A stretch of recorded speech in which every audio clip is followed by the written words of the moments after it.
gridano e saltano Anna Frank, la loro amata scuola che potrebbe chiudere per dare spazio al nuovo comando della Polizia Municipale di Mogliano. Sono una sessantina i genitori e i bambini, solo una rappresentanza per non creare assembramenti. Con striscioni e megafono sono scesi in piazza dei Caduti di fronte al municipio per protestare contro questa possibilità che giudicano inopportuna. Oggi è la giornata dei diritti dei bambini e siamo qui perché crediamo veramente impossibile che possa chiudersi una scuola in una situazione come questa, dove c'è bisogno di spazi. Non si chiude la scuola, per il bene dei nostri figli non si chiude. Lo chiediamo a tutti, al comune, al sindaco, all'amministrazione, alle dirigenti scolastiche, alla regione, siamo stati anche da Zaia. Chiediamo che non venga chiusa nessuna scuola del territorio moglianese. Di fatto a gennaio di quest'anno abbiamo fatto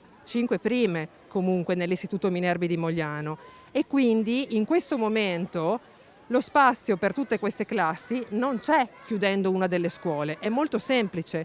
Le cose sono cambiate dall'anno scorso con le iscrizioni di questo gennaio e in un anno Covid che voglio dire comunque ha delle necessità molto particolari e di un certo tipo, chiudere una scuola è semplicemente una cosa priva di voglio dire, buon senso e contro quelli che sono c'è i bisogni, c'è il benessere dei bambini di cui tanto si fa, no? Ci si fa vanto.